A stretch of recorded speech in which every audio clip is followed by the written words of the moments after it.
Councillor Bravo, can you please take your seat? So we can see if we have Councillor Chang.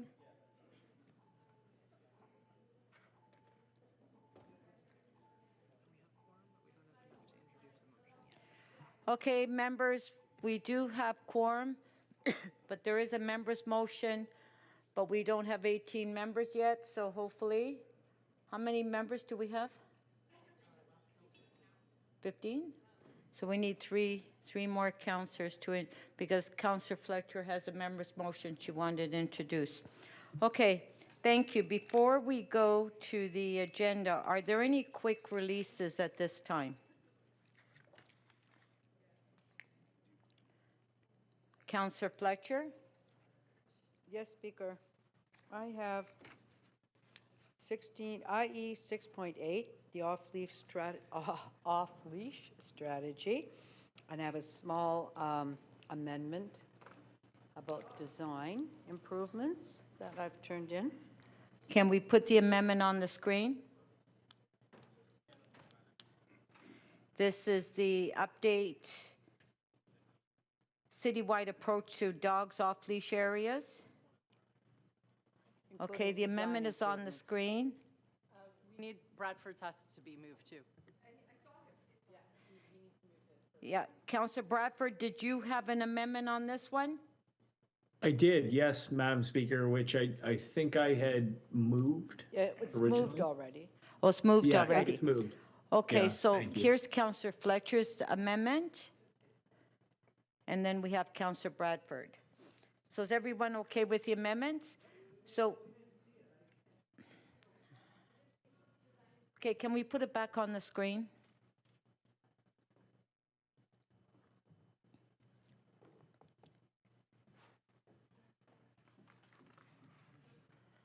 Okay, there it is, Councillor Cole.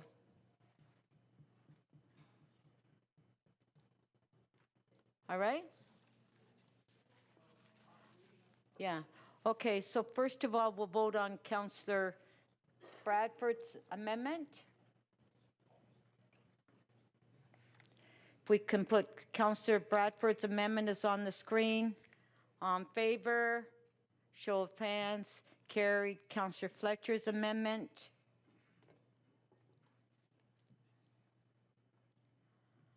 Put it on the screen.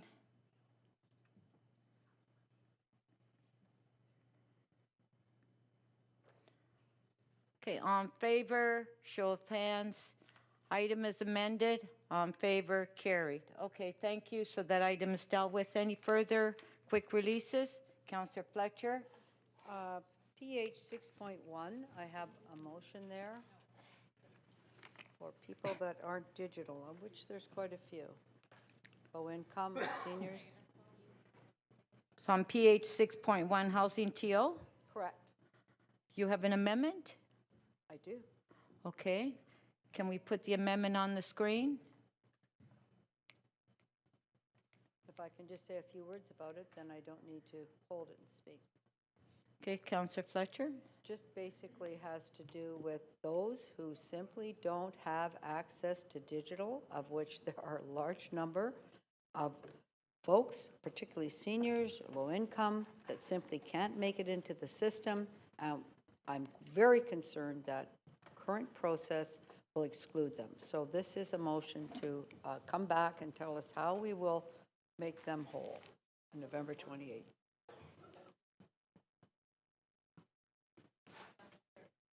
Councillor Moyes, I believe that you have an amendment as well. Madam Speaker, I don't have the wording in front of me, but Oh, there it is on the screen.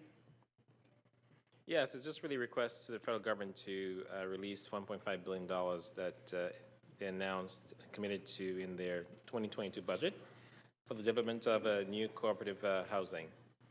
So it's pretty straightforward. I hope that my colleagues will support this amendment. Okay, so we have Councillor Fletcher's amendment. We'll vote on first. On favor of Councillor Fletcher's amendment? Carried. Councillor Moyes' amendment? On favor? Carried. Item is amended. All in favor? Carried.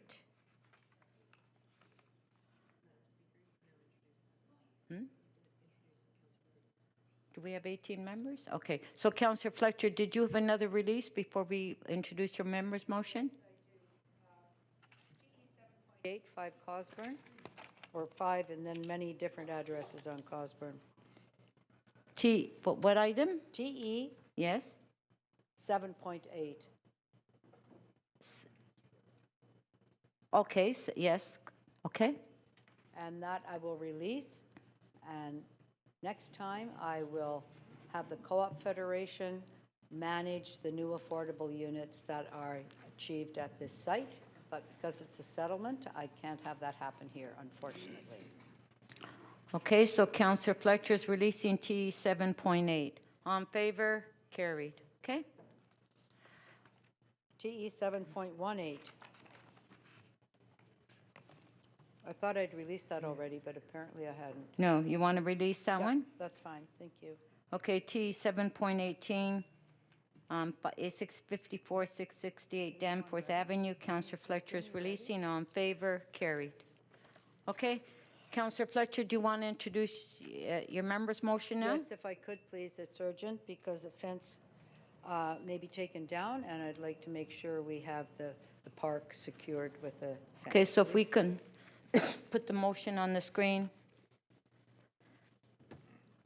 Okay, there it is. So motion to introduce, on favor, carried. Okay, so we'll deal with that And later. I have a last release, if staff have that ready. TE 7.81, it's the Jimmy Simpson Park. Not ready? Okay, thank you. That's good. Great, thanks so much. Go to the EX 8.8 Connect TO, and I do have a conflict on this one, so Councillor Fletcher will take the chair. And Councillor Bradford, you held the item down, so we can open it up for questions.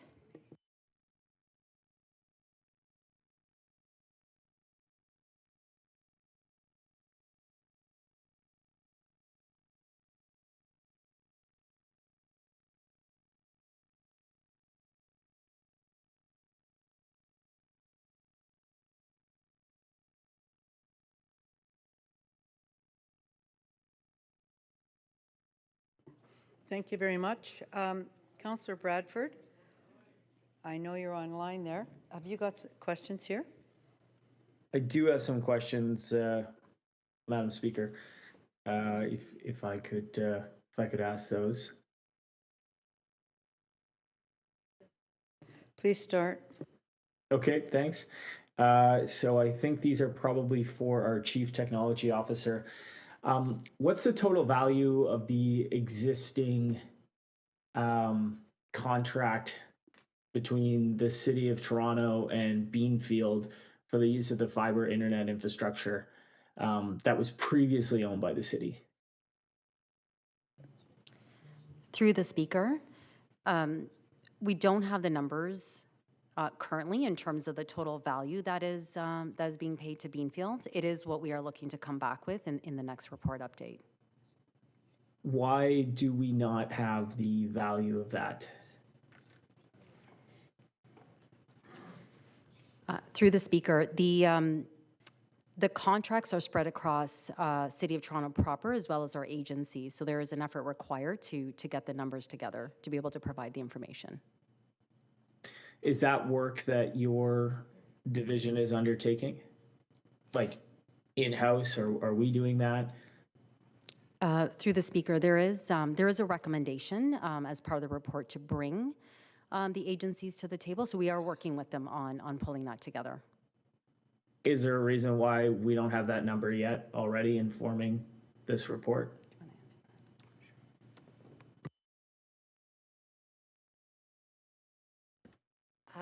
Through the Deputy Speaker. So we've been working on this, putting in significant effort, but there are certain existing contractual language that's precluded staff from undertaking the complete review. And that's something we're working through. We are confident that we can take steps to move forward with that holistic review so that we can have all the municipal network infrastructure assets and costs reviewed for you as part of the framework and options. There's contractual language that's preventing us from understanding that picture.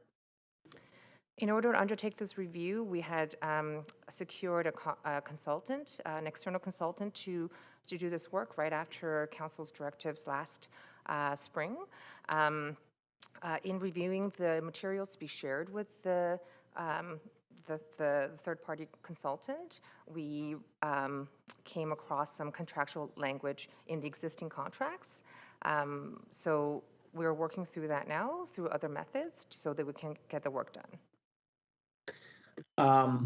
Okay. All right, I'll leave that. Page 6 of the report states that to understand the potential for fiber asset optimization, you describe 2 primary paths are being pursued with no final decision having yet been taken as further information is required. Probably part of that would be an understanding of the financial obligations that we have right now, but we don't have that picture because of contractual language. Is that correct? That is preventing us from having that information? That is correct. Okay. Could you walk me through the 2 paths then?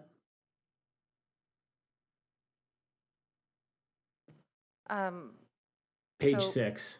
Page 6.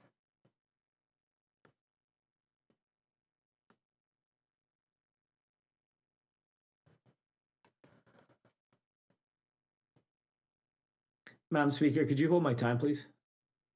I really did hold your time. I put you back to 0, but you were Oh, at love 3 it. minutes. Bless you. Thank you.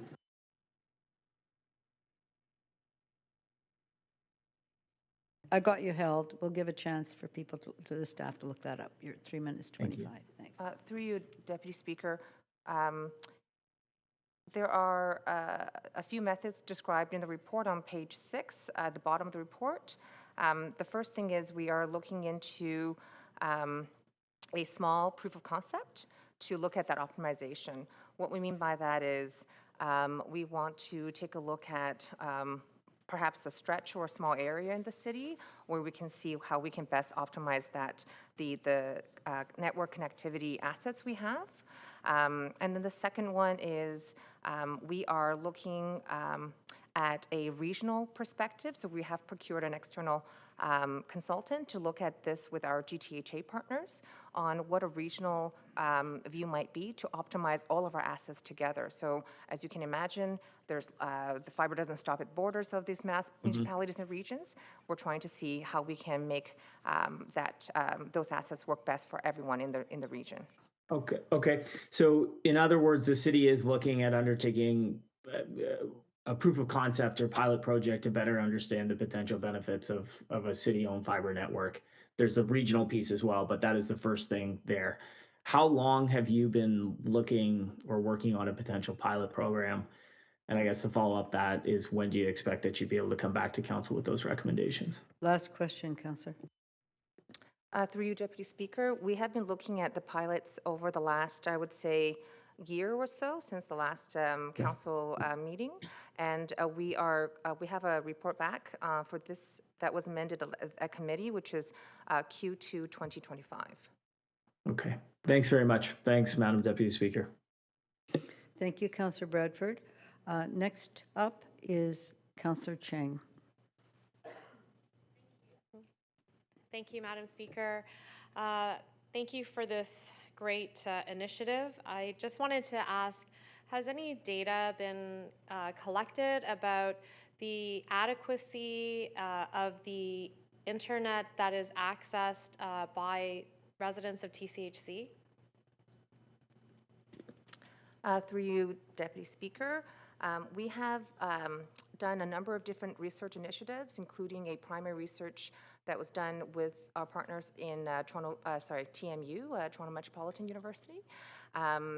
We surveyed 2,500 Torontonian households.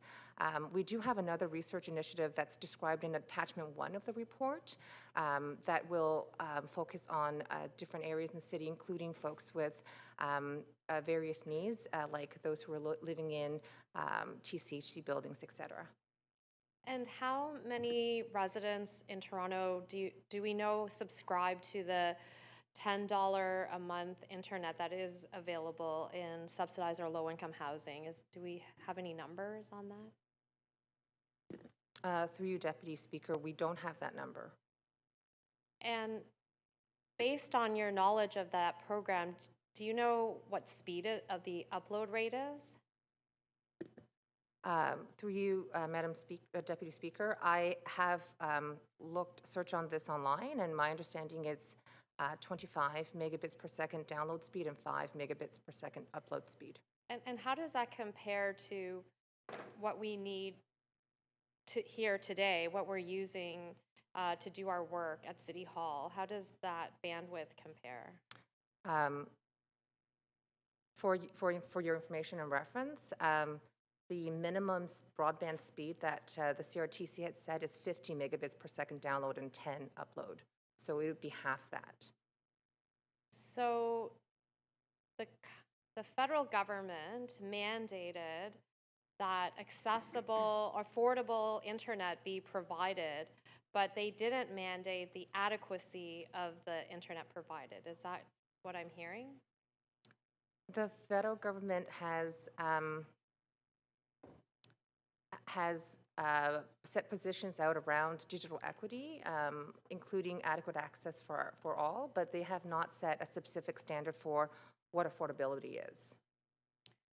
So in response to that, Rogers or Bell have issued a $10 plan, and it is half the speed of what federal government has said is adequate. Is that what I'm hearing? Through the Deputy Speaker, I'm aware of a specific plan. I don't think it's a Bell Councillor plan. Perruzza. Excuse me 1 second. I'm just going to hold that time. Councillor Perruzza and Councillor Ainsley.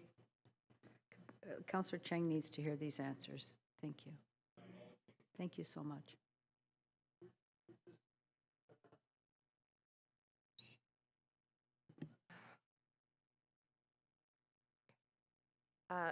So just for clarity, this is not something that's a city initiative. It's not our program. It's not under our purview. Our research shows that it can vary. I'm familiar with the one $10 plan that you had mentioned, but my understanding is there are other programs that may vary in speed and costs. And have we heard any stories of how children in TCHC struggled with internet access or internet stability during the pandemic when they were forced to go online? Were there any stories collected around those situations? Through the Speaker, this is part of the work that we're recommending that we do in the next few months, because I do think we need to hear kind of post-pandemic what the experience is like. The world's changed since the first time we did the report, which is in 2021. So we are looking to do public consultations as well as some research to validate that. Great, thank you so much. Thank you, Councillor. Next up, Councillor Malik.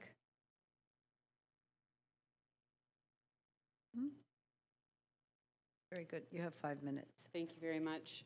I appreciate the responses from staff. And I guess my first question is just to hear a little bit more about what the opportunities are for low-cost broadband network for lower-income residents in Toronto right now. Through the Speaker, the program that we have set aside with ConnectTO is to explore different options. The options that have been explored to date are to provide free public Wi-Fi. There has been a lot of progress made in the free public Wi-Fi access to date in our parks, public spaces, Toronto community housing, and we look to continue that work into next year. We are also looking at the proof of concepts that was mentioned earlier to take a look at where we can interconnect some of our fiber across the city, again, to make access lower cost for our providers. And how do the proposals coming from ConnectTO in this phase help address the digital divide in our city?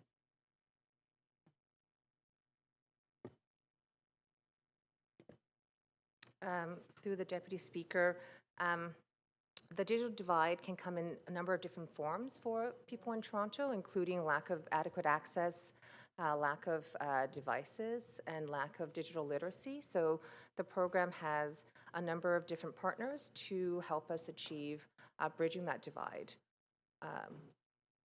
So some of the initiatives we had mentioned is around free public Wi-Fi, but also we're looking at how do we provide programming that supports that public Wi-Fi so that the person doesn't just have access, but has all the tools necessary to use that access to improve quality of life. This was raised before in the discussions around Connectio. For it to be a success, we need city divisions, agencies, and corporations to be working together to ensure access in our buildings, our green spaces, and transit, et cetera. I know that we've heard a little bit before about how the city is working with other agencies and corporations to create opportunities for efficiencies in a more connected network. Some of the questions that my colleagues raised are getting at that. Can you speak a little bit more to the depth of or the breadth of that collaboration and what more needs to happen in order for this to be a success? Through the speaker, the intent with that exercise is to bring together our agencies and corporations who own various assets across the city. So what we're really looking to do is collaborate and really pool our resources together when it comes to our fiber and in the access that we have across the city. There has been some work done, but we are looking to accelerate some of that over the next few months by bringing everybody to the table. Thank you very much.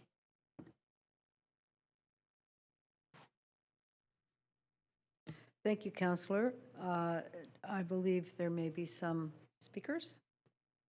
Could you please put your name on the speakers list? Councillor Bradford, Councillor Moyes, I have you up here, and Councillor Malik. We'll start with you, Councillor Bradford.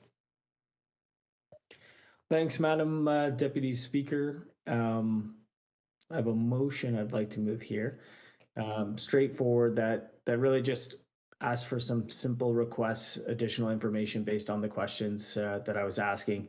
And that is really the efforts towards a proof of concept for optimization of the city's fiber network. The pilot project that staff were effectively referring to, and an inventory of the city's existing fiber internet infrastructure and the business case for the establishment of a city-owned fiber internet network. I'd like to understand that. I've had an opportunity to connect with staff this afternoon on this, and while 2 years seems pretty far out, I think there's a couple crucial pieces that we could get an update on from the staff a little bit sooner. So you'll see that in the language as well, having them come back Q3 2024, just with an update on that.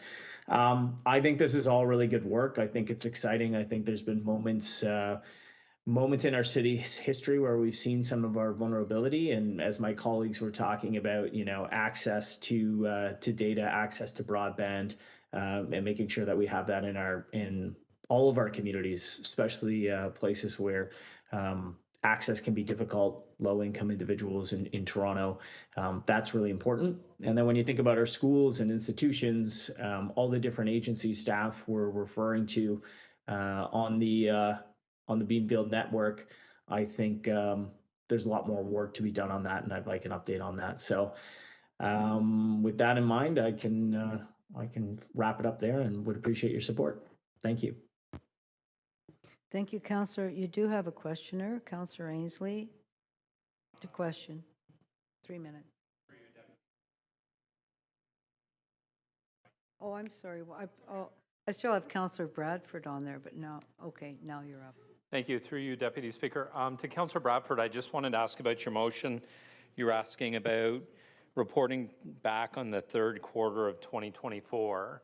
And the recommendation in the report is for staff to report back in the second quarter of 2025. So they seem awfully close together for me.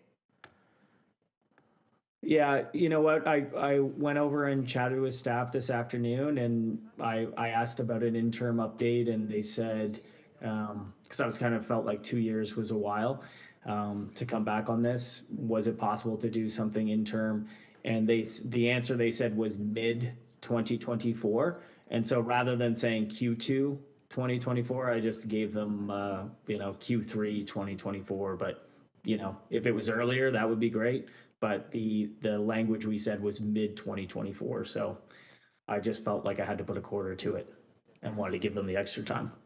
Okay. You don't think it'd be a better use of staff time if they just report back to everything at the same time? I think like given how long it is, like the period, like I'm not comfortable with it being 2 years before we hear anything on this. And I think like as we heard in the questions today, there's information that we're having difficulty obtaining because of contractual language in some of these contracts.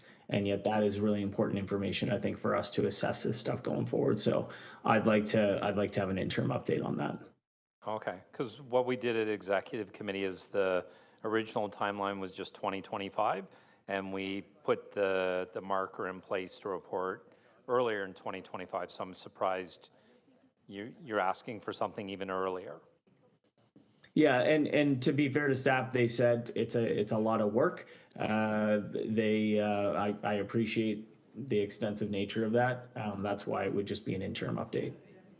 Okay, That's what all we right, agreed to. thank you. Thank you. Thank you, Councillor Ainsley.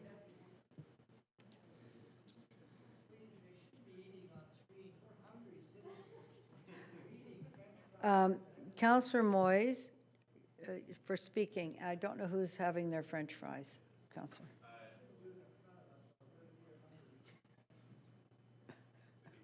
Oh, that's Councillor Bradford. Please don't eat while Councillor Cole has to watch you have your French fries. Thank you. Too hard for him. Yes, go ahead. I'm starting you again. Yep, doing that too. There we go. Thank Okay. you. To be clear, I'm not the one eating.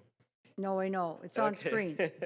So I do have a motion. And really it's just about consulting with the technology community and anti-poverty groups, those with lived experience in the digital divide, including Indigenous, Black, and racialized groups, the city community advisory committees, to expand Toronto's public Wi-Fi strategy. So again, it's important. I know the federal government has an initiative in place for several years now in that their public parks have free Wi-Fi.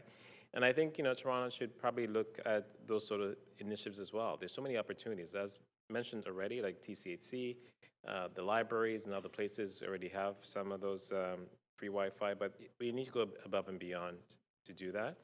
When I spoke to the information officer a few days ago, I talked about visitors coming here from elsewhere, to our city, and they may need Wi-Fi to navigate the city or whatever. I know when I used to travel, I used to go into Starbucks, just for the Wi-Fi, so I could figure how to navigate the city that I'm in. So there's so many opportunities here, and I feel that we look at use an equity lens, and this is why I chose the wording that I did when talking about the groups we should consult with.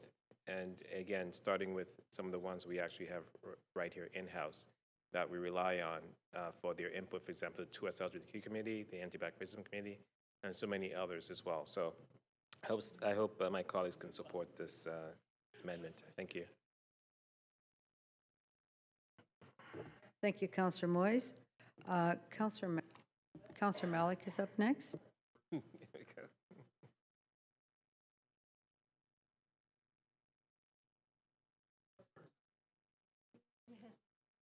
Councillor Malik, your mic is on. Thank you very much.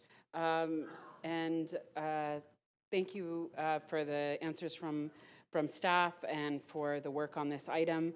As we all know, and as the questions and even the motions that have been raised so far, it's more than clear that internet is a necessity. And as a city, we have to meet our commitments to equity when it comes to this important service that we all need.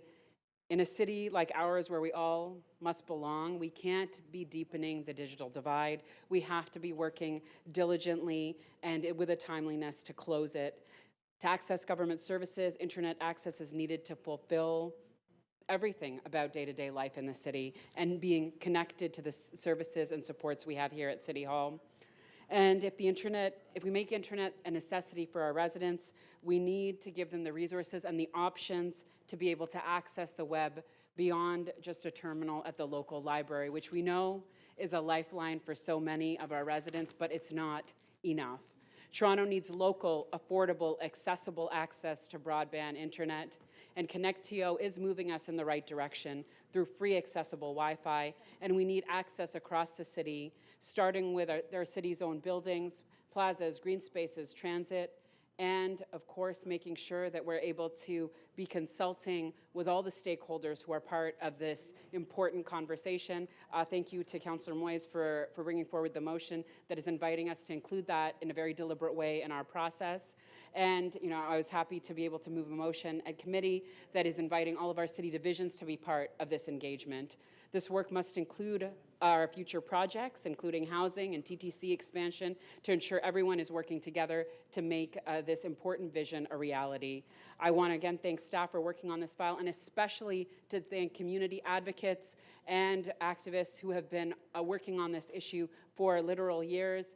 Acorn, TTC Riders, Progress Toronto. I was so proud to join them yesterday in their encouragement to City Council for continuing to move in this direction, for taking this seriously and making it such an important priority in this term. I'm looking forward to working together with all of you to grow this program for all Torontonians. Thank you so much. Thank you very much, Councillor Malik. Councillor Cole, that's at home. Councillor Cheng, you are next. Sorry, councillors. I'm trying to get this screen. There we go. Thank it's on. you. Councillor Cheng, thank you. I have a motion. Sorry, councillors, could you let Councillor Cheng make her motion? Thank you. That would be you, Councillor Cole. Thank you. So my motion is about the research that's happening to include the digital access needs, including adequacy of affordable internet currently in place for residents in low-income housing, including TCHC, in the research initiatives as set out in Attachment 1 to the report from the Deputy City Manager, Corporate Services, and the Chief Technology Office, and to make requests to other levels of government for support based on research outcomes. And the reason that I'm making this is because, as somebody who has journeyed with a specific community in my neighborhood and seeing how a lot of the residents have had challenges, you talk about the competitiveness of getting to parks and recreation programming at 7 a.m. Well, you need high-speed internet to reload that computer, or just simply having Zoom meetings to participate in what the rest of society is doing. We, during the pandemic, I had the privilege of working with a community to start a food bank, and when we were having Zoom meetings, it was really hard because they kept on getting switched off, and so I'm so grateful they didn't give up, and we weathered through it. But we, for the federal government to mandate that internet is accessible, but that if that accessibility and affordability is not adequate, it really defeats the purpose. And in TCHC and low-income housing, we have a huge representation of the most vulnerable in our community, who we really want to not be left out of the digital world that we live in. We want them to participate and to find pathways to thrive in our community. So this motion, the purpose of it is to simply have a focus of the work that's already being done to determine the adequacy of what these residents are currently being provided. And while we don't have jurisdiction to mandate what the federal government is doing, the research we spend our effort collecting can be used as strong advocacy to ensure that it's not just affordable, it has to be adequate. And while free Wi-Fi is good, I think most of us enjoy adequate internet at home, at our desks, or even in our beds. And so, yes, it's great to have community centers and libraries, but if our low-income households can't have adequate internet in their homes where they are doing majority of their work, and to require them to access it on the TTC or the library, I think still furthers the divide. So we need to collect this information and be their strong voice to make sure that they have adequate internet access. Thank you. Thank you, Councillor Cheng.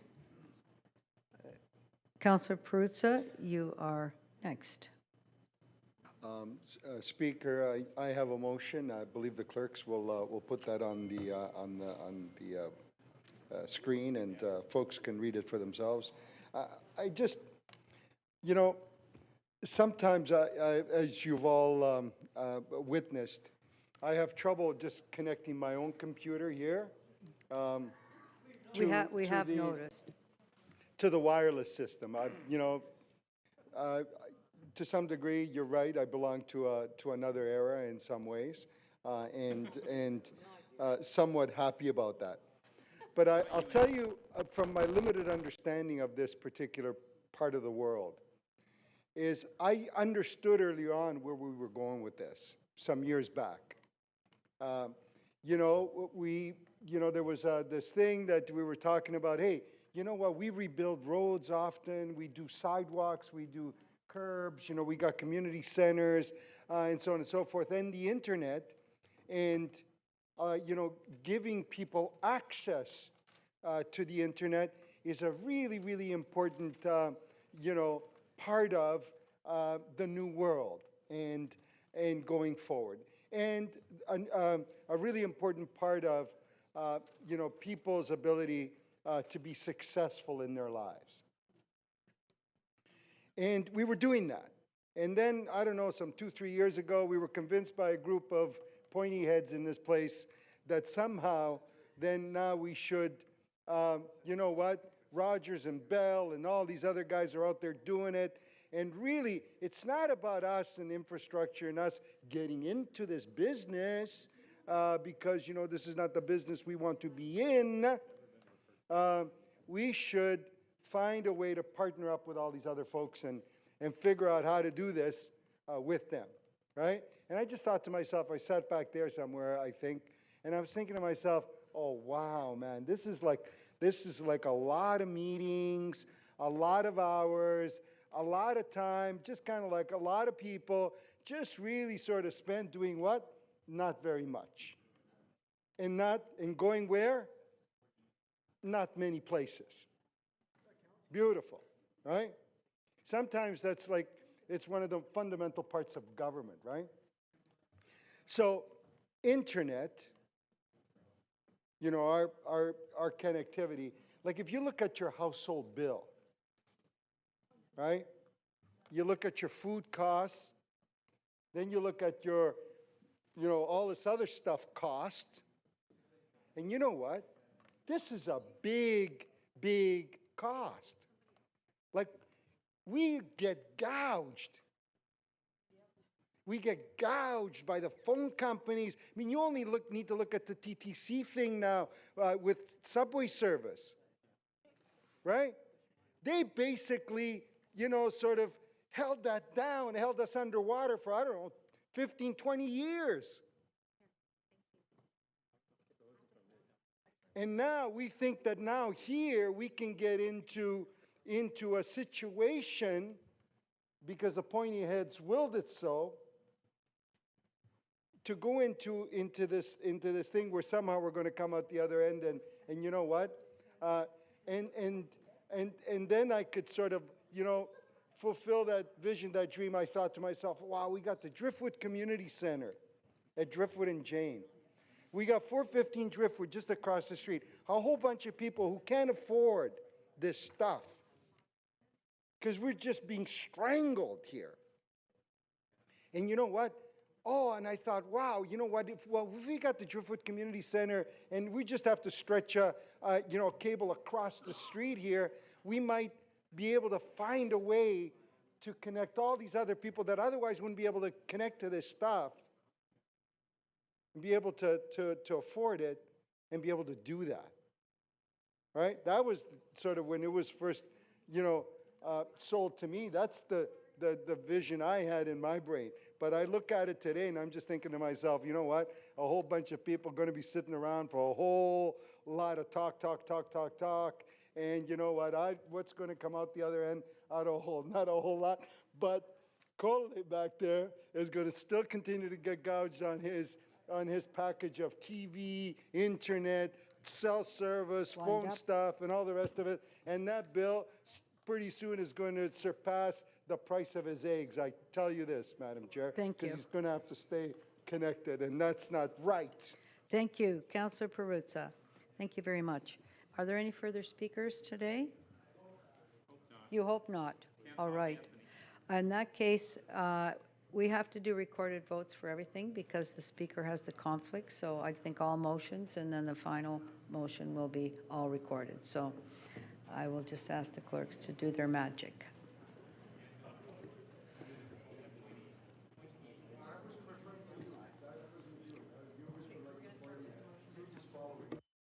We're going to start with the motion. Councillor Perruzza, can I get your attention? We're doing the motions now. First motion is by Councillor Moyes, and remember, it's a recorded vote.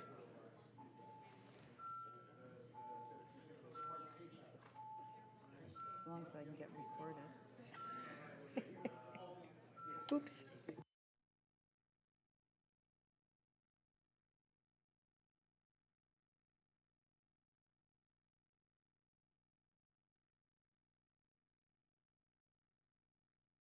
Sorry, we're going to have to do that vote again. Pardon? Change it? Okay.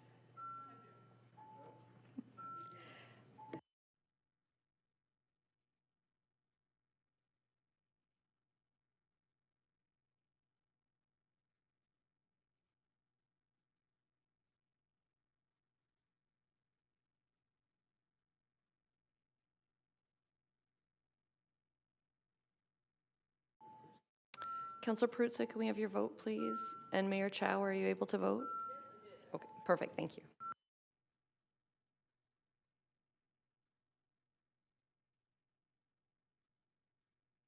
Were you able to vote, Councillor Perruzza?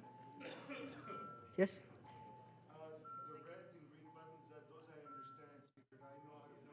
Okay, good. Just helping you. Okay.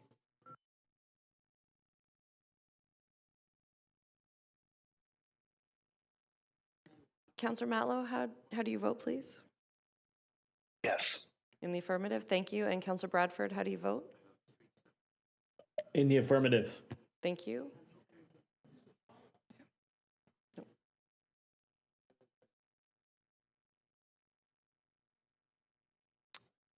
The vote, motion 2 carries. The vote is 21 in favor. Thank you. We're moving next to Councillor Bradford's motion.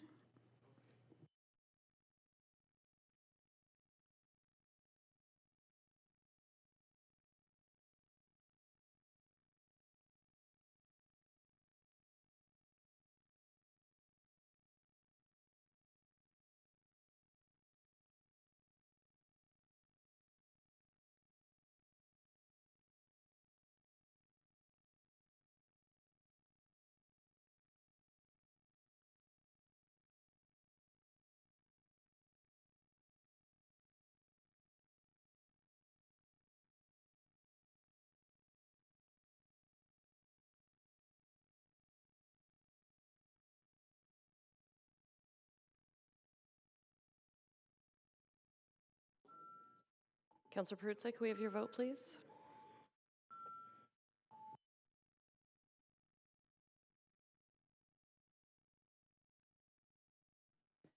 And Councillor Matlow, can we have your vote, please? Yes. In the affirmative, thank you. Motion 1 carries. The vote is 19-2. The next motion is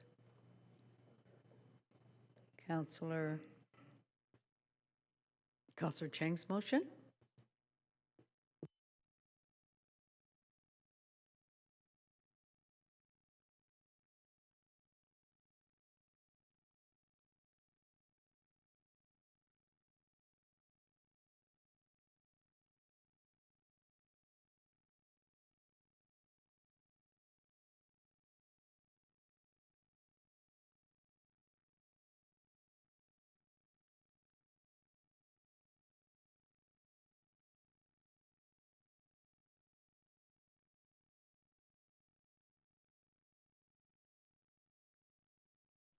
Councillor Carroll, Councillor Pasternak, Councillor McKelvey, please.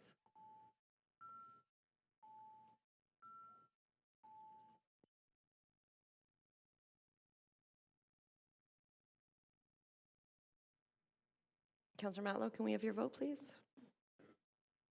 Yes. In the affirmative, thank you.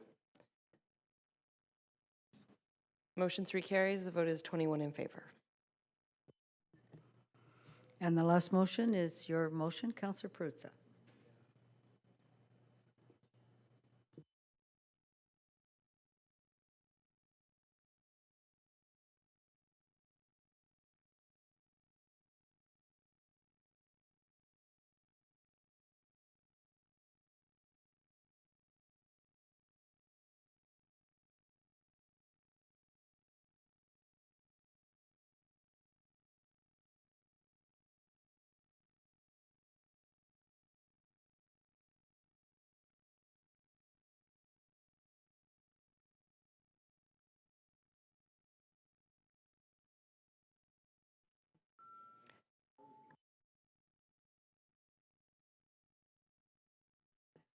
Deputy Mayor Malik.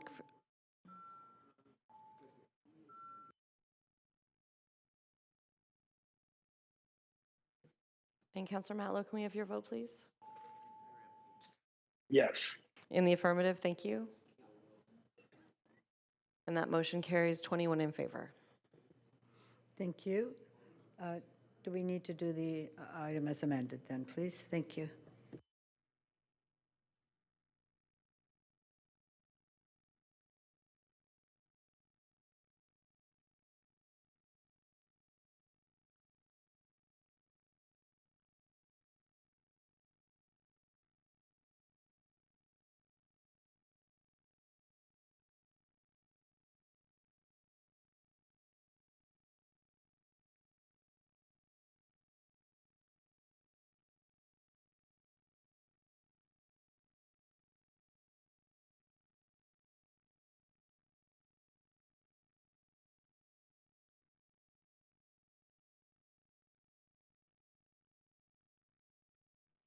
And Councillor Matlow, can we have your vote, please?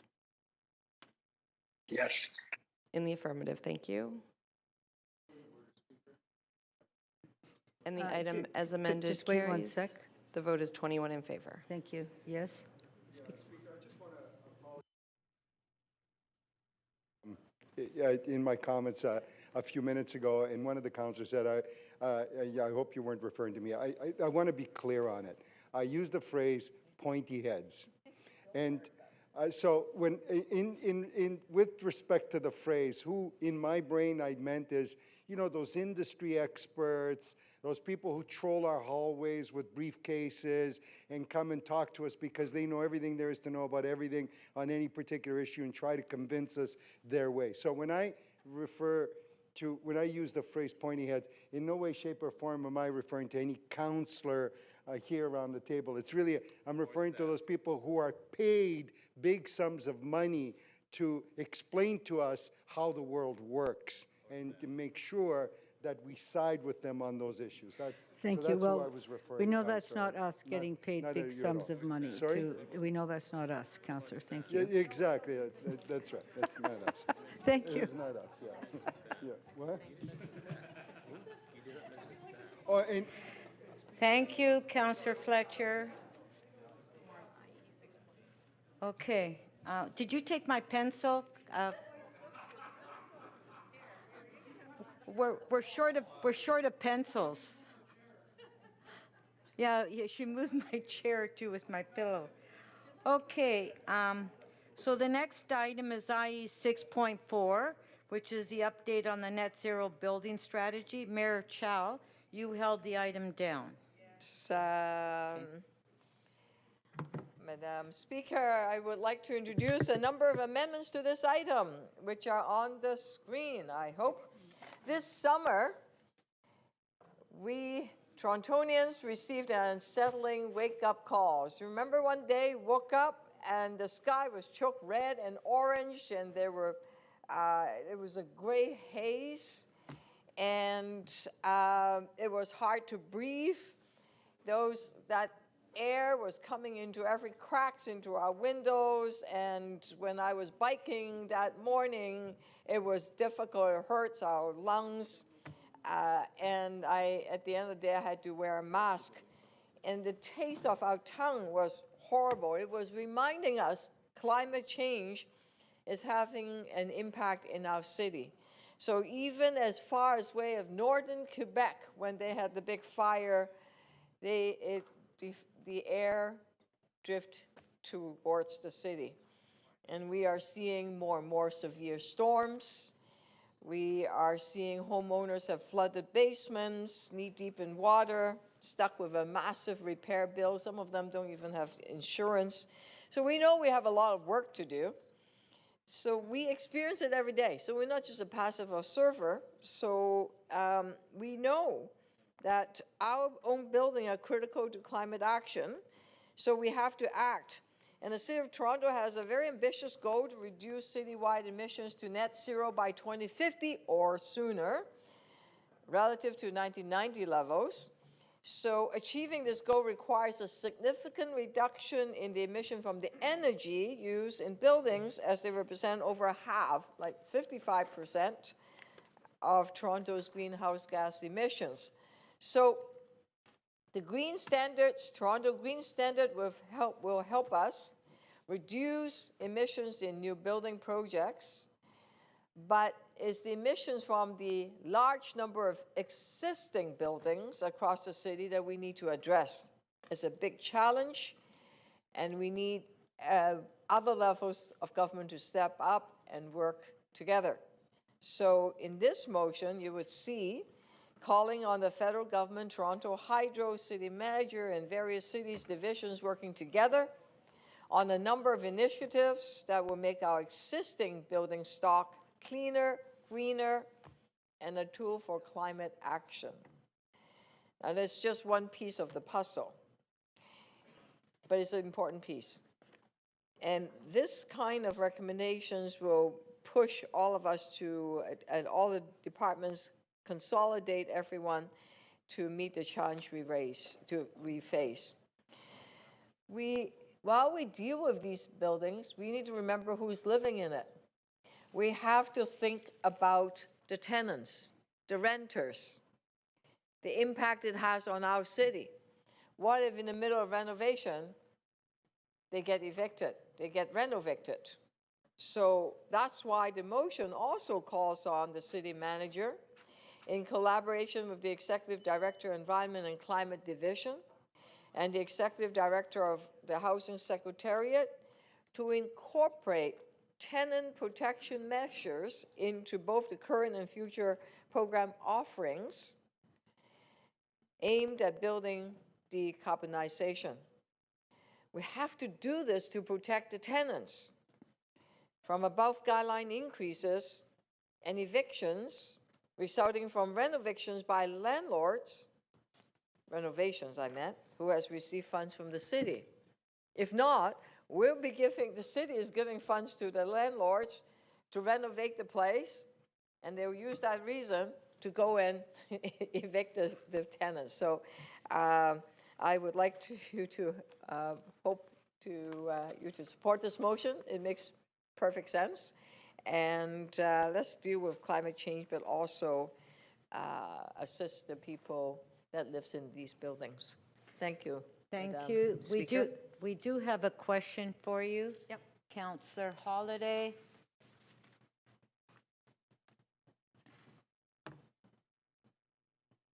It takes a while for the mic to come on. There you go. Councillor Holiday, 3 minutes, clarification of the motion. Yes, thank you, Speaker, and thank you, Mayor Chow, for the motion. Item number 3 speaks to prioritizing supporting equity-deserving groups in the design principles for newer and program offerings. And I wondered if you could offer Council some assurance that that could be interpreted in a broad sense. And I don't want this to sound tongue-in-cheek, but sometimes the groups that need to be targeted for programs could be a group like young people buying their first home. And they're in a certain position that they are very well positioned to make the renovations and the changes needed to decarbonize the building. But they have absolutely no money because they've sunk it all into trying to create that transaction. And we might not think of them as an equity deserving group in the classic sense, but they may be in a very well-positioned place to actually affect a change.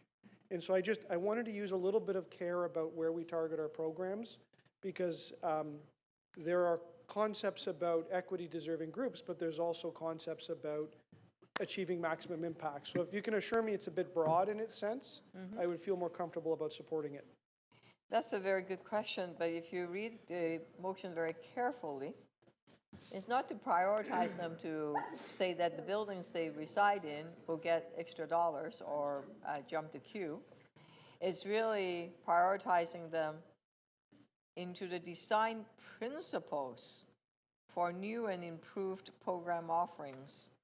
Okay. So if you're equity speaking group, so for example, if you are wheelchair bound, or you have some visual impairment, how we design those new buildings or buildings, well, how we retrofit them, how we, let's say, if you have to turn on the geothermal unit, for example, to make sure that if you can't see, that the design principle would make sure that you have access to those kind of things. Because often I know when we're designing new buildings or when we do renovations, sometimes we may miss people that have some extra need when we're designing those new buildings. So I don't think this was meant to be, it's supposed to be design principles. As in architectural design. I took it as policy design. So you mean in the physical design sense, I think, is what you've told me. And if that's the case, that's a great, thank you for that answer. It said improve program offerings. So program is a number of things. I thought that I interpreted it as being how do we design the programs, how do we design the operation, the architectural buildings. And I think equity seeking group in this housing crisis we have, I think the majority of people in this city are seeking equity because they just can't afford any home. So this motion, a lot of it is really dealing with existing buildings. Okay. So I would imagine buildings that have people that are more financially challenged or have different needs. So I believe the City of Toronto have a fairly clear definition of what's equity-seeking group. So I'll trust our senior staff and administrator to make a decision as to when we're talking about equity-seeking group, who they might be. Okay, thank you. Okay. On the amendment by Mayor Chow, on favor, show of hands. Carried. Item is amended. On favor. Pardon? I'm sorry? Oh, okay. Okay, Councillor Fletcher, you held down T 7.19.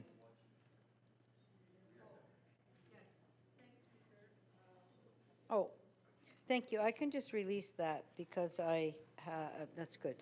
I missed Okay, that. Sorry. T 7.19, Councillor Fletcher is releasing. On favor, show of hands, carried. Okay, you also held down T 7.81, protecting and upgrading Jimmy Simpson Playground And to the Ontario line. that's correct, and I believe there was Do you have a I question? don't know. No, I'd given a motion into the clerk, so I'm not sure if that's prepared yet. It might be. It wasn't earlier. Do we have it? Okay. Okay, perfect. Thank you. Okay, so if we can put the motion on the screen. Who's on a loop?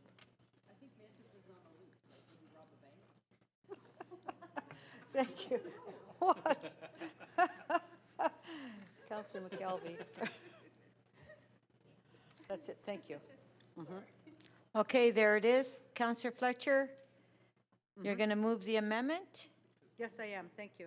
Okay, so on the amendment by Councillor Fletcher, on favor, carried. Item as amended, on favor, carried. Okay, that's it for that. And so Councillor Fletcher as well, the member's motion that we introduced, did you want to move that one? Okay, so if we want to put that member's motion on the screen and Councillor Fletcher can move it. Okay. The last one that was just introduced.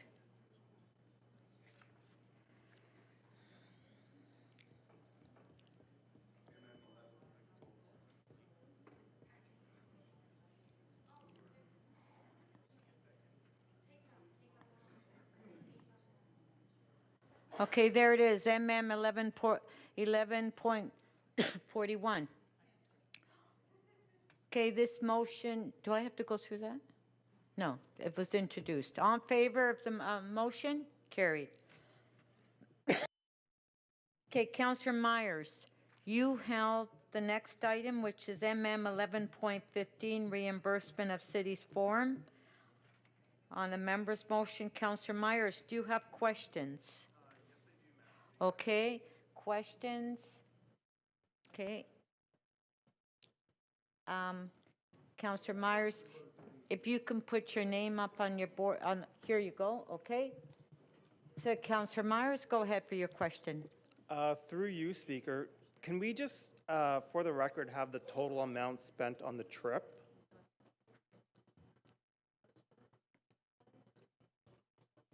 Because it's not Through you, clear in Madam the Speaker, motion. the total amount at the moment is 18.5. So $18,500. That's correct. Mr. Mantis does not answer the questions. He doesn't ask the question. So who's here to answer? Oh, Okay. sorry, Madam Speaker. Okay, here, we have staff here to answer the questions. Go ahead. I apologize, Madam Speaker. Through the Speaker, the expense that's being claimed is about a total of $18,500 for both him, Councillor Mantis, and his Chief of Staff. And is there an explanation as to why the expense went to $18,500 for a 3-day trip? As Councillor Mantis noted in his member's motion, he accidentally missed his return flight home and had to book a second flight and spend an extra night in Italy. And was the trip taken, what was the strategic purpose of taking this trip? Through the Speaker, apologies, Councillor Mantis indicated that he was there acting as the innovation advocate, learning about innovation in city forums. Okay, and can you just explain the rules for councillors to take staff members along with them on trips? What are the guidelines? Through the Speaker, there's no specific rules about taking staff on trips. Generally speaking, councillors with a smaller budget do not necessarily take staff on trips because of that, but it doesn't preclude a member for deciding to take staff with them. Okay, thank you. Thank you. Councillor Burnside, questions? Yeah, thank you. Sorry, I'm not overly familiar with travel, Councillor Travel. So is that something that would be approved by council in the first place, the trip itself? Through the Speaker, no, as part of the constituency service and office budget policy, members of council can take travel as long as it meets a business need as they identify. But when a trip is over $7,000, it requires council approval to be reimbursed. So this trip was 18.5, but an additional 7,000. So was the first 11.5? Was that council permission then as well? Through the Speaker, so just to be clear, it is $7,000 per person attending or taking the trip. And so the total cost was $18,500 for the two, for Councillor Mantis and his chief of staff. But it's just the fact that both expenses being claimed for reimbursement are over $7,000, and that requires council approval. Okay, and then is this something, do we know if this was an invitation or for our advocate for technology and innovation? Was that an invitation for him to attend, or was that something that he sought out on his own? Through the speaker, my understanding is he sought it out on his own. Okay, and and was there an explanation as to why the flight was missed? Other than unforeseen circumstances, that's a little bit vague for $7,000. Through the speaker, it's not the flight that were only $7,000. It was the flight and the hotel, to be clear. And no, my understanding, like, I do not have more information with respect to why the flight was missed. Did you ask for more information, or is that not part of your role? And through the speaker, that's the question. Because everything seems a little bit opaque to me. I'm trying to understand what's going on here, and I'm not exactly sure. Well, through the speaker, all I can say is that they had missed their flight back. They had to work with the travel agent or the airline to book another flight for the next day. And when Councillor Mantis came back to file the expense claims, we had a discussion about whether he would want to seek reimbursement for that. And I told him that if he does, then they would require council approval. Understood. I'm not trying to badger you, but we're asked to make a decision with very little information.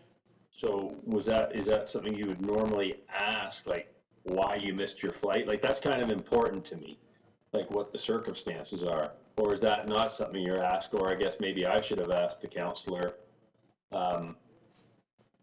today.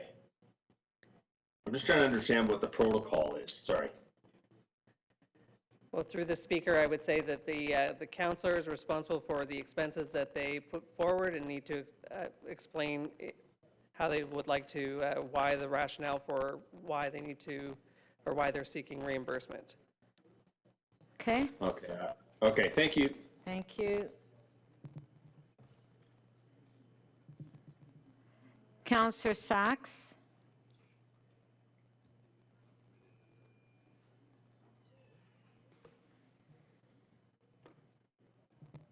Councillor Sachs?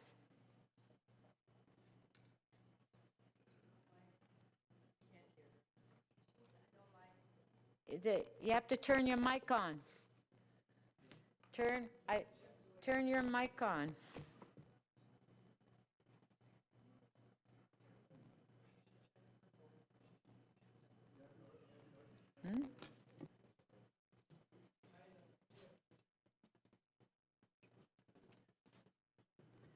Are you double muted? I don't think she can hear me. Can you hear me? I don't know. Okay.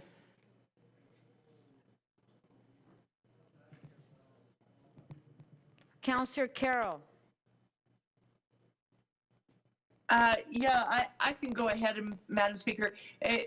Councillor Sachs, it looks like she did hear us, but she couldn't unmute. It may help to go without a headphone device and just go direct with her computer. I've noticed that that's been my situation in my office. Yeah, I just had some questions about, because I think there's some confusion. My colleague just before asked about, I'm being asked to approve $7,000. That's not, in fact, what we're being asked to approve, is it? Councillors can decide to take a professional development trip up to $7,000. Can I just have Mr. Patchalock clarify? Is the case here, there's an allotment of $7,000 per trip per person, so that's for the councillor. This councillor chose to take his chief of staff. And that person can only spend $7,000. What we're being asked to approve is the fact that each of them went, I guess, $4,000 over that. Through the speaker, Councillor Carroll, you're correct. Yes, so it's that overage that we're being asked to approve. The policy covers the rest. The choice to take your staff is your own, but it's not common. Through the speaker, that's correct. Okay, and so what I'd like to ask, if council is to approve this tonight, if we were to approve the overage, how will this appear in the public record? You know, I ask because our policy is sort of designed so that we are transparent, and then we let the court of public opinion decide because we give them full access. But how will it appear in the record for the councillor's office? Through the speaker, the expenses will be uploaded to the expense dashboard that is available for the public to view, and then it will also be reported in the annual remuneration report that is done every year. And so will it just appear as total, including the chief of staff's trip? It will appear as total amount of travel for this councillor, or will there be some separate line created for this, you know, less than common experience of the chief of staff's travel, or does that all get lumped in onto one line? Through the speaker, in the annual report, it will be more summarized, but on the expense dashboard, the invoices will be uploaded as per the common practice and redacted where appropriate. Oh, right. The itemized invoices themselves will be attached and available online to the public. Through the speaker, correct. Okay, thank you. That helps. Thank you very much.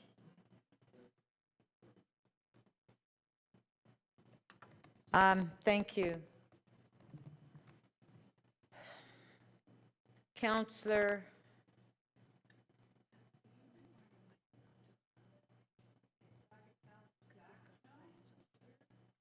Yeah, okay, just one sec, okay? I need a motion to finish the agenda. Okay, moved by Councillor Fletcher, because we have three more items. Moved by Councillor Fletcher to complete the agenda. On favor, carried. Speak to legal.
Okay, members of council.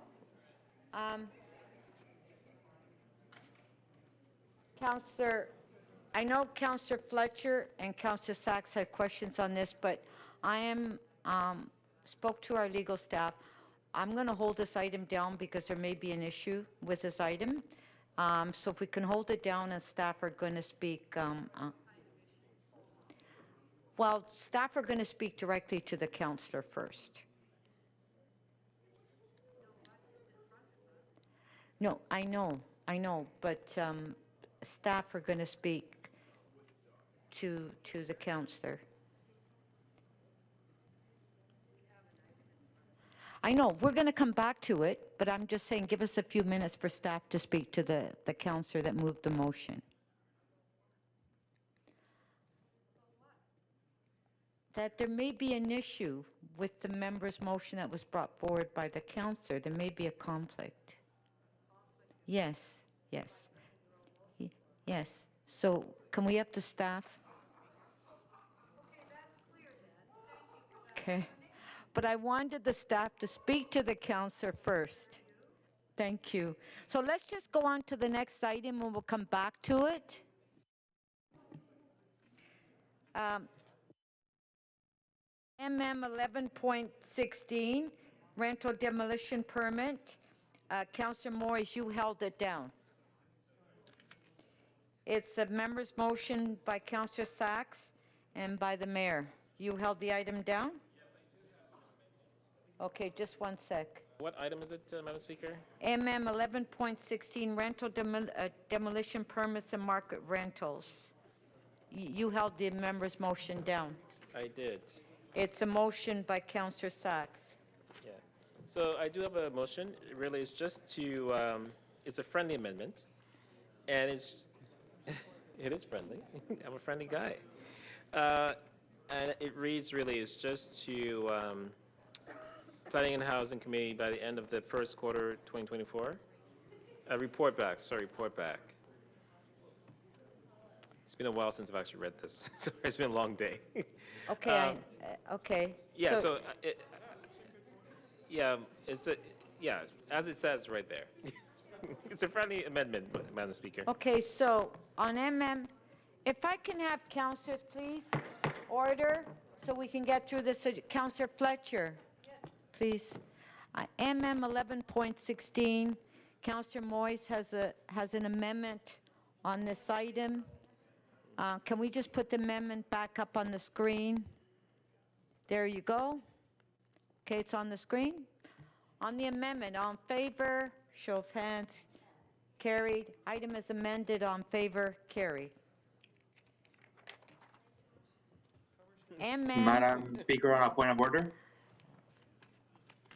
Yes. Point of order. So I've just spoken with Madam Solicitor, and I have to declare an interest on my motion. Yeah, which I will so be sending in the I proper, guess, paperwork. and that's why I held the item down, because staff wanted to speak to you. So I guess the only thing, maybe Councillor McKelvey, you seconded the motion. Do you want to? I guess at this point, if I need some advice here. Should we have Councillor McKelvey withdraw the motion then? That would be the only, yeah, speaker on a point of order. Yes. Councillor Perks? It would seem to me that Yeah. the mere fact that Councillor Mantis has moved the motion creates the conflict. Right. And it's a financial, because it's financial, yeah. And you can't simply ask the seconder to take carriage of it. I think we as council, just somebody has to stand up and move that we withdraw it from the agenda. I think that's the best. I'd be happy to move that. Okay. Okay, Councillor Fletcher? Maybe you could remind me, but I was unclear that the role of staff was to tell us when we had a conflict. No, it was just out of I'm caution. asking that. It's just out of caution because. No, as my understanding, and maybe I'm wrong. I'm not wrong, I'm right. At what point does a staff member tell a councillor they have a conflict? I thought that was up to the counselor to determine, not up to staff or the city solicitor advising you. No, it was out of cautious Not, caution. that's not, I know, you're right, Councillor Fletcher. I'm but- right. Yeah, but the staff spoke to Councillor Mantis, and he has agreed to withdraw the That's motion. not my point. Okay, You know so what my point is? I've not seen that before. Either James. you figure out what you've got going. That's very odd to me. Okay, so Councillor Fletcher, Councillor Perks has moved to withdraw the motion. I'd like to have that answer. Okay, I don't know. I'd like that Speaker? advice.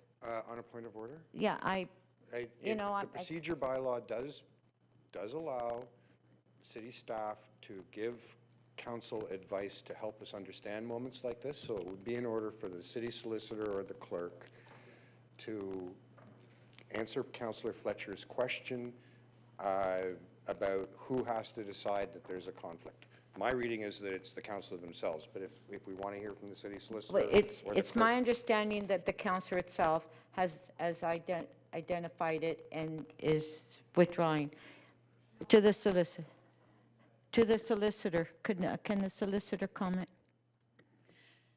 So that is correct, Madam Speaker. Individual members of council are responsible for determining whether they have conflicts of interest, and they should seek advice of the Integrity Commissioner if they are uncertain.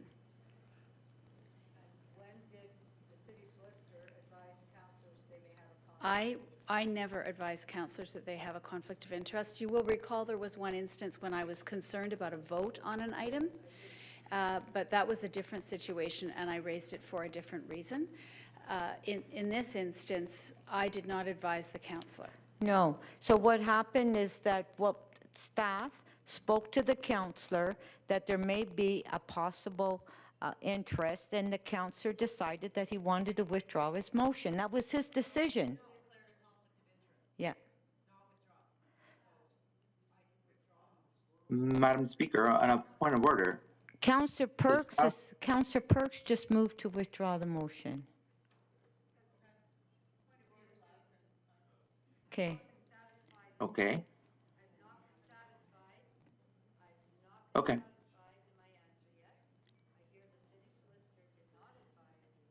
That No. he has a or may have a conflict, but you said staff have advised. And No, I said that what we did is we put the item on hold, Councillor Fletcher, for the city staff, not the solicitor, to speak to the councillor. The councillor responded and said, yes, he feels that he may have an interest, and he has made the decision to withdraw the motion. Speaker, that's not my point. Okay. My point is that it is not up to the city staff to tell a councillor when they have a conflict. The councillor perhaps should have been in touch with the Integrity Commissioner You're on right. an item. You're right. And so when and how does city staff come to me and say, councillor, you have a conflict? That's up to me. You're right. To seek advice. You're right.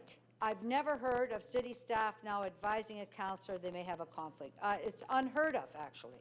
Madam Speaker, perhaps I could clarify a little bit, providing a little bit more information about what transpired today. Yes. Political staff asked me if there should be a vote on this, if the individual councillor should be voting on this. And so we had a discussion, a group of us had a discussion, because I was aware that this didn't just get here without some advice from staff about process, and wondered if anyone had suggested the Integrity Commissioner.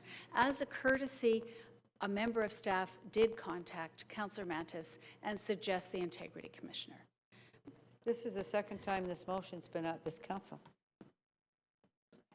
I do reiterate your original point that conflict of interest is the responsibility of the individual member.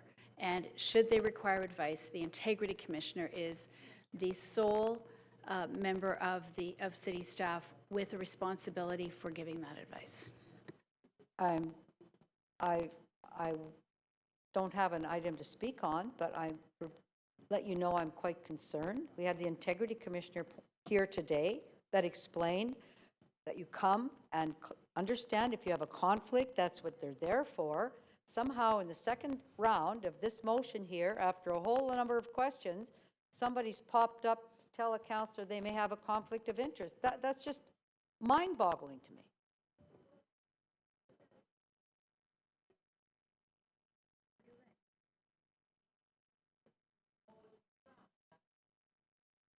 It was still on the order paper last time. It was in front of this council. This is the second time it's been here for 2 days. I understand, Councillor Fletcher, you're right. Thank you. Okay, so Councillor Mantis, you wanted to say something, point of order? I heard. It's okay, Madam Speaker. Councillor McKelvey will be speaking.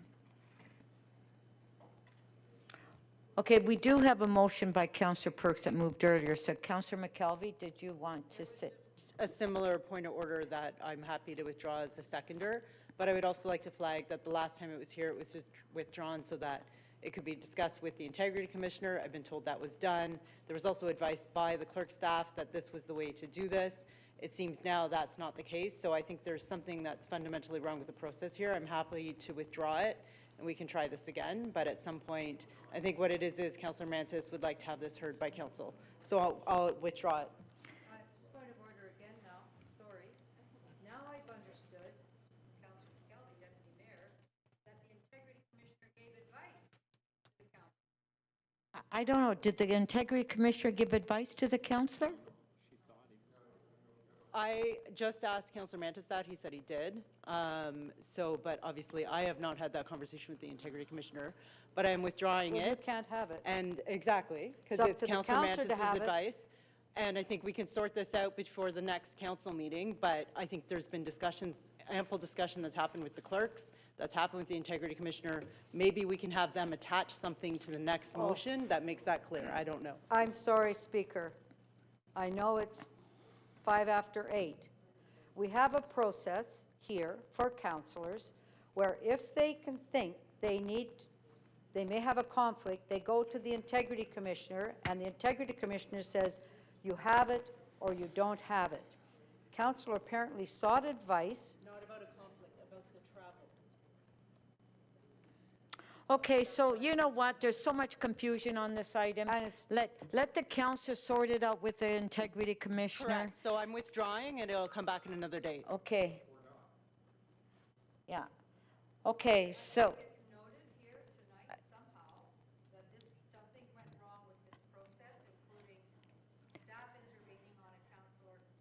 Okay, Councillor Fletcher. Oh, come on. What? No, but there's a motion to withdraw. There's a motion to withdraw the motion.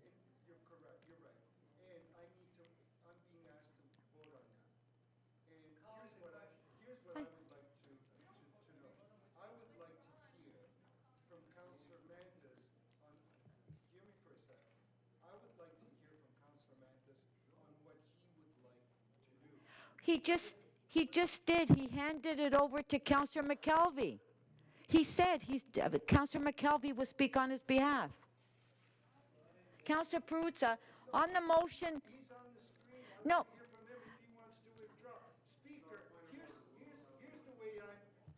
Councillor Perruzza, Councillor Mantis said that Councillor McKelvey is going to withdraw the motion, which we did.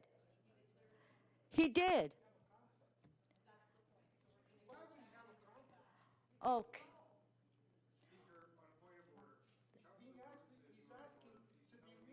Okay.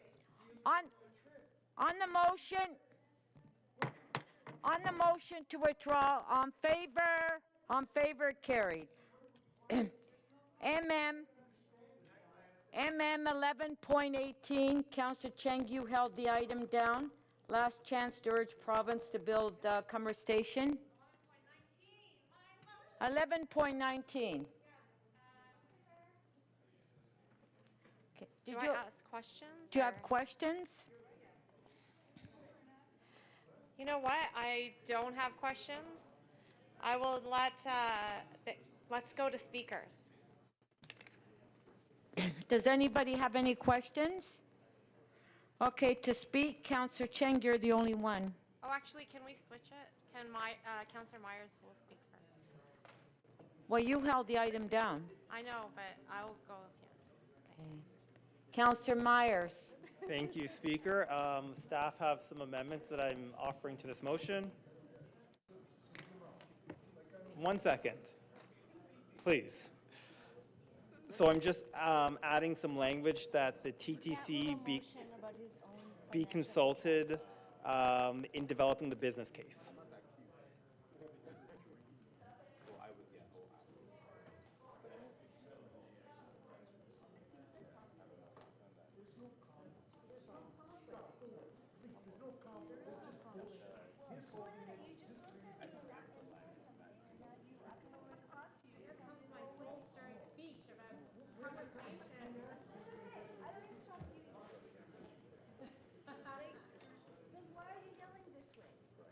Councillor Myers is speaking. What's going on?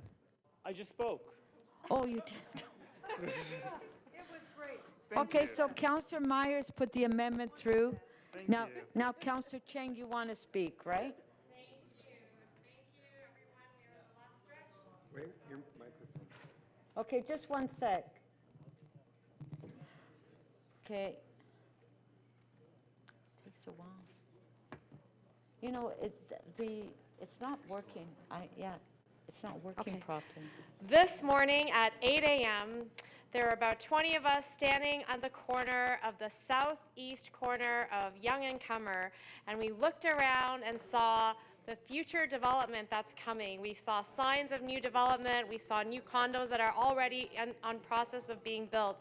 And we know that there will be, should I stop? Oh. No, go ahead. Okay. We estimate that there will be 15 to 20,000 people that will be moving into the future Yonge and Comer intersection, and they deserve to have easy access to transit. Well, it is my motion. Oh, so I am withdrawing part 3 of my motion. Yes. Sorry. And just so. Okay, hold on. Yeah. So does the staff know that you're withdrawing Yes, part? Okay, yes, okay, go yeah. ahead. And so I'm just withdrawing that this be negotiated as part of the new deal. However, we have spoken to the mayor's office, and upon the creation of this business case, the mayor will be presenting it to the province, because August was a deadline for Toronto to fund Comer Station, which we know we don't have that money. And the train is proverbially leaving the station. As they begin procurement and design, the further out we get, the more impossible it will be for us to be able to build Comer Station. And I know that 30 years from now, we will not regret building this station. So this is just my rally cry, and if this doesn't work, you will not stop hearing about it, because I'm not fighting for the people who live there right now only. I am fighting for the people who have yet to come. I'm fighting for a future that is accessible to all, where transit-oriented communities are the way. That's right, I'm fighting for North York. So I'm grateful for the mayor's support on this. I'm also grateful for staff that are going to pull together this business case based on all the work they've already done on this. And together we are going to have a great rally cry. I'm also grateful for the almost 500 letters that we've received in support of this, and we're going to keep building on it. And I have to say that just learning to activate our civic muscles for, you know, what was once a sleepy suburb is an amazing thing. This morning I had some suburbanites come to my 8 a.m. rally, and that might have been their first rally ever. So this is really galvanizing my community, and we want to see the city built out in a way that supports easy access to transit. So I hope that you will all support this motion that helps us move forward and not give up on Comer Station. Yes, that's right. So thank you. Thank you. Oh, Councillor Carroll to speak. Thank you, Madam Speaker. I just want to present a word of caution. We have talked about conversation in the past. We know where the province got to on that. They have some other ideas in Thornhill. I just want to warn council that voting on these things in a notice of motion way like this, and creating a letter that the mayor would send to the province or Metrolinx is how we got to where we are today. That the replacement for the Scarborough RT that should actually have been there by 2017 was canceled on the strength of a motion just like this in a letter, and $8 or $10 billion later, we're now building a subway, not even in that spot, but further over. And the bus routes are an on-road chaos of red painted lines to accommodate the aftermath of that one motion and that one letter. So it's just a buyer beware caution as we vote on this tonight.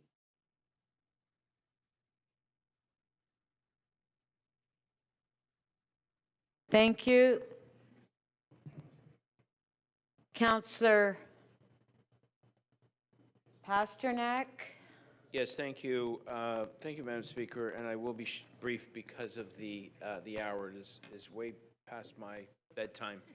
But I wanted to lend my support to Councillor Cheng and the good people of Willowdale in their fight for an extra subway station. You can never have too much transit. You must be able to serve communities as best we can. Many of the leading cities that Toronto is comparable with in the United States and Europe have far more advanced subway systems and transit systems and more stops than we'll ever have.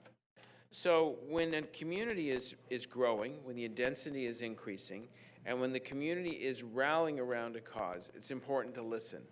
And I think it is important for the province of Ontario to listen to the city and listen to local communities, because they're the ones who know their area the best, and they're the ones who can give the best advice. And of course, the most important thing we need in this city right now is affordability and transit expansion.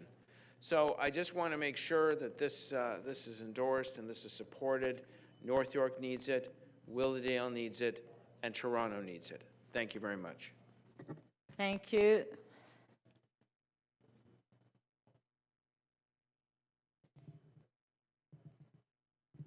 Councillor Cole. Okay, Councillor Cole, we want to get through this. Okay, I haven't spoken all night. I've been listening, watching people eat chips and all this stuff, and I just want to say a few words on behalf of North York. Okay? Thank you.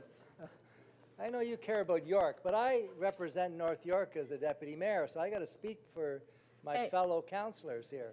You can't neglect North York. It's the heart of the city. Anyways, I support the councillor. She's done an incredible amount of work reaching out to people, organizing people, educating people about the value of having the Cummer Station. And I think she has every right to request that a serious examination of this proposal for Cummer Station, and that is paid for by the province, be looked at seriously. And I think that's the job we have as councillors. So she's gone out of her way. She's got a huge agenda. She's so busy, I can't keep track of her half the time. But she definitely has a cause, and the people of Willowdale are rallying behind the councillor, and I think we should support any councillor that has a cause to improve their neighborhood, their community, their transit system. And so therefore, I encourage you all not to discourage this type of evangelical zeal that our councillor has, but to support her in her efforts to have a serious examination of this proposal for the Cummer Station. So I'm fully behind her, and we have to make North York better again. Thank you. better. Thank you.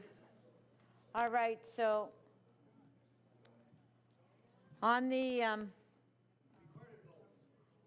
amendment by Councillor Cheng.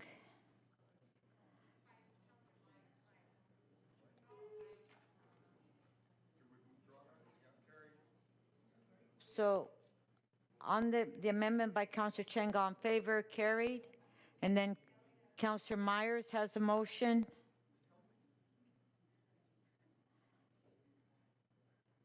There it is.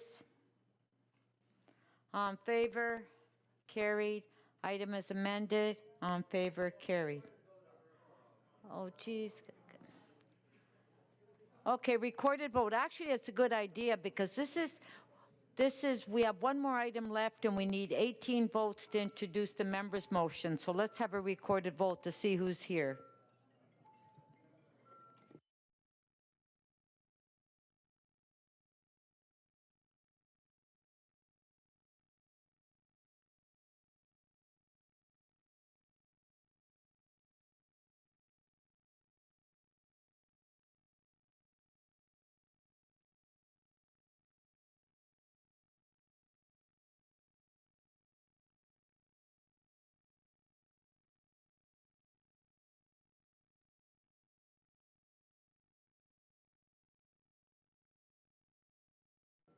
Councillor Pasternak, Councillor Ainsley, can we have your votes, please?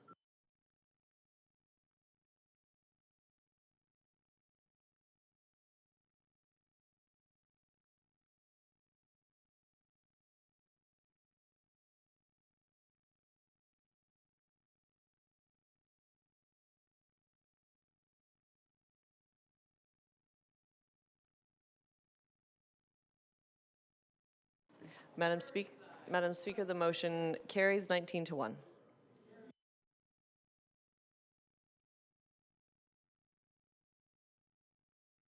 We do have that's it, right? So we do have a member's motion that Councillor Matlow wants to introduce. If we can put it on the screen because we have 19 members here.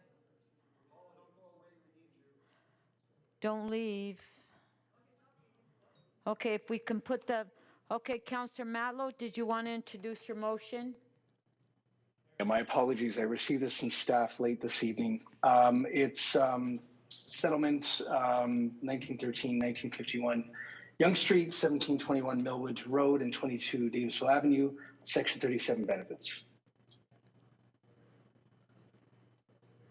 Okay, favor, carried. So that was to introduce the members' motion. So Councillor Matlow, then do you want to just move the item? I move the item. Okay, Councillor Matlow is moving the item. On favor, carried. All right. I believe that's it. Bills, yes, but that's it for items. All right.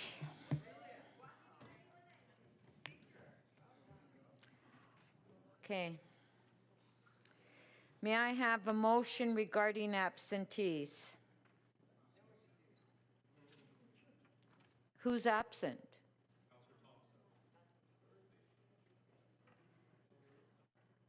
So where's the motion? Do we have a motion? Okay, so could Councillor Pasternak, would you like to move this motion? Okay.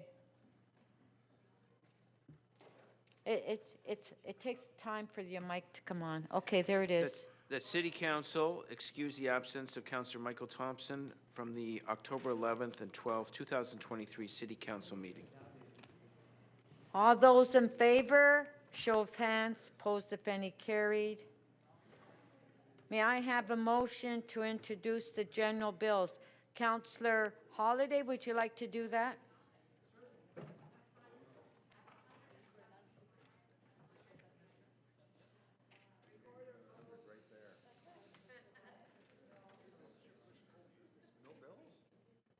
No, I'm going to do.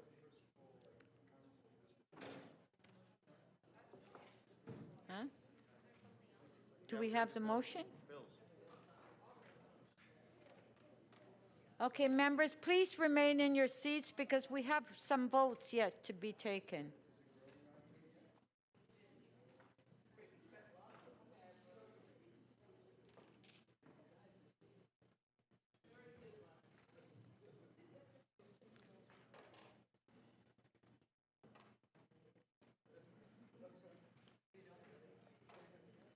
Okay, there you go, Councillor Holiday. The committee and council considered submissions in making a decision on zoning bylaw and official plan amendments. That wasn't the general bills. No, we have to do this every meeting. Huh? It's provincial law, we have to do this. No, but what happened? So that would be the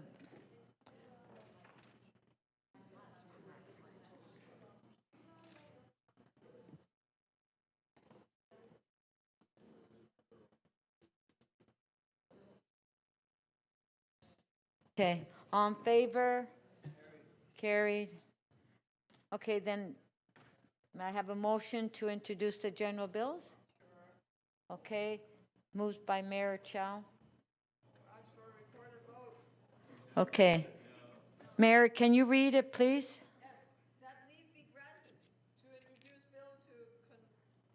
That leave be granted to introduce bills to confirm to the point of the introduction of this motion the proceedings of City Council meeting 11th on October 11th and 12th, 2023.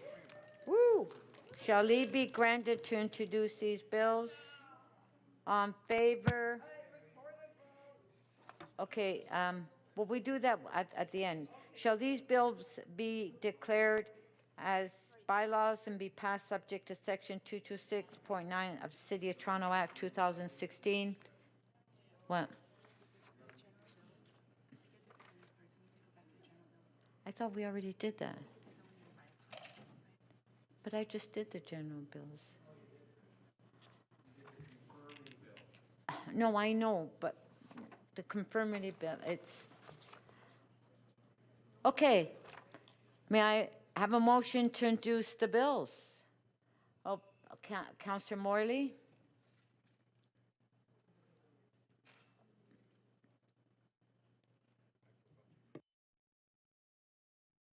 Thank you, Madam Chair. Through you, I move that leave be granted to introduce bills 827 to 845 and 849 to 927. Okay. Shall these bills be declared as bylaws and be passed subject to section 226.9 of the City of Toronto Act? May I have a motion to introduce the confirmatory bills? Councillor Perks. Okay, just a sec. Okay, go ahead. That leave be granted to introduce bills to confirm to, whoa, it vanished. To confirm to the point of introduction of this motion the proceedings of City Council meeting 11 on October 11th and 12th, 2023. Shall leave be granted to introduce these bills? Okay, recorded vote. No. The mayor has asked for recorded vote.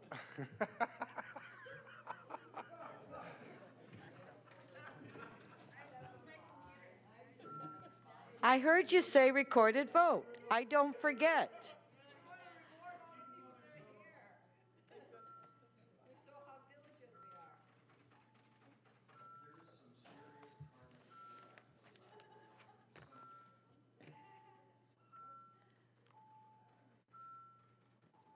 Members, the voting pad is open, but if you have logged out, we will get your votes verbally, so.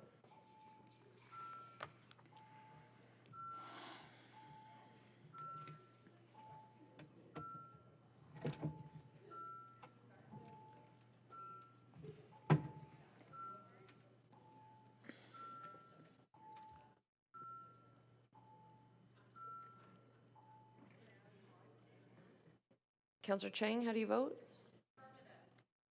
Thank you. Councillor McKelvey, how do you vote?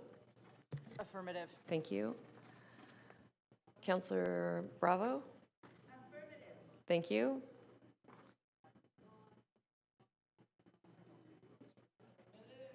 Councillor Peruzza? Thank you. Councillor Morley? In favor.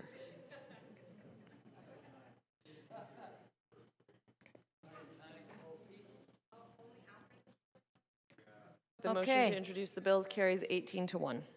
Okay, shall these bills be declared as bylaws and be passed subject to section 226.9 of the City of Toronto Act 2006? All in favor, carried. Okay, Thank you to staff here. Thank you very much. I know there were difficulties with the mics and that, but hopefully that will improve. Thank you to members of council, and this meeting is now adjourned. Okay.